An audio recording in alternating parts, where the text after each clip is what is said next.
হরে কৃষ্ণ প্রণাম। ওম অজ্ঞানতিমিরান্ধস্য জ্ঞানাঞ্জন শলাকয়া চক্ষুরুন্মিলিतं येन তস্मै শ্রীগুরবে নমঃ। শ্রীচৈতন্যমনভীষ্টং স্থাপিतं येन ভূতলে স্বয়ং রূপ কদা মাহং দদাতি স্বপদান্তিকम्। হে কৃষ্ণ করুণা সিন্ধু দীনবন্ধু জগৎপতে গোপীশ গোপিকাকান্ত রাধাকান্ত নমস্তুতে।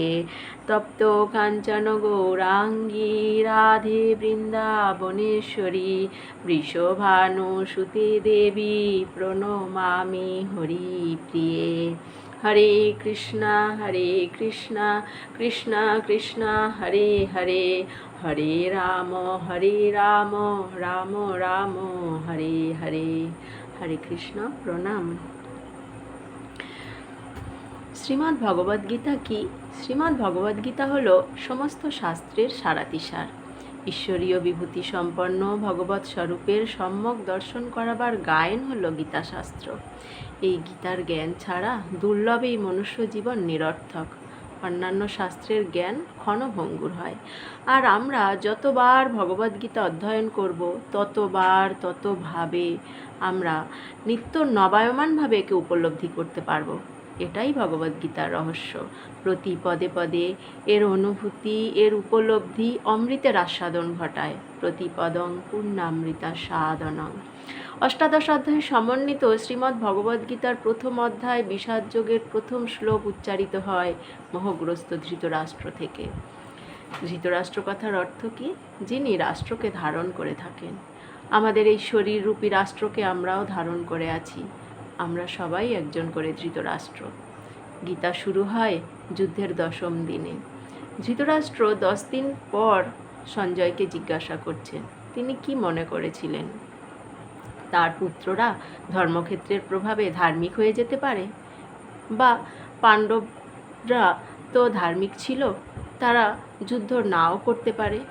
তাছাড়া পরশুরাম শিষ্য পিতামহ ভীষ্মের দ্বারা তার পুত্ররা সুরক্ষিত ছিলেন। কিন্তু যখন ভীষ্মদেব ধরাশায়ী হয়ে গেলেন তখন তিনি সন্তান হারানোর ভয়, রাজ্য হারানোর ভয়ে আতঙ্কিত হয়ে পড়লেন। তিনি সঞ্জয়কে জিজ্ঞাসা করলেন বিষাদযোগের প্রথম শ্লোক। ধৃতরাষ্ট্র উবাচ ধর্মক্ষেত্রে কুরুক্ষেত্রে সমবেতা যুযুৎসব মামকা পাণ্ডবাশ্চৈব কিং কুর্বত সঞ্জয়। ধৃতরাষ্ট্র বললেন, ধর্মক্ষেত্রে যুদ্ধ করার মানুষের সমবেত হয়ে আমার পুত্র পাণ্ডুর পুত্রেরা তারপরে কি করল? ধৃতরাষ্ট্র রাজা হয়েও পক্ষপাতিত্বমূলক আচরণ করছেন। নিজ পুত্রদেরকে কৌরব বলছেন, আর ভ্রাতুষ্পুত্ররা কৌরব হওয়া সত্ত্বেও তাদেরকে পাণ্ডব বলে বিভাজন করছেন।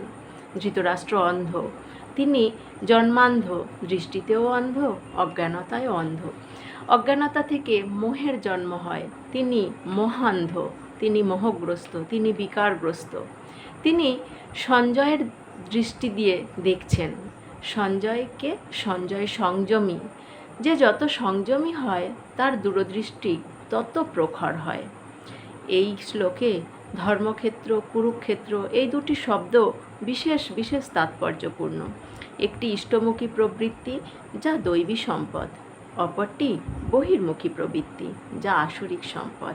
একটি ইষ্টের দিকে উন্মুখ করে পরম ধর্মের দিকে নিয়ে যায়, আর অন্যটি প্রকৃতিতে বিশ্বাস করায়। ক্ষেত্র হলো শরীর, আর এই ক্ষেত্রে যখন আসরিক প্রবৃত্তির প্রাবল্যতা থাকে তখন এই শরীর কুরুক্ষেত্রে পরিণত হয়ে যায়। কুরু নামক রাজা, ভরতবংশীয় কুরু রাজার নাম অনুসারে কুরুক্ষেত্র নাম হয়। কুরু কথার অর্থ হলো বিকারগ্রস্ত হয়ে আদেশ করা। আমাদের জঠরে অগ্নি থাকে, সেখান থেকে দৈবী সম্পদেরও আবির্ভাব হতে পারে, আবার আসরিক সম্পদেরও আবির্ভাব হতে পারে।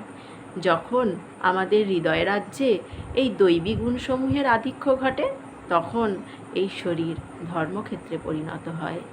Man can rise to God. Hare Krishna প্রণাম।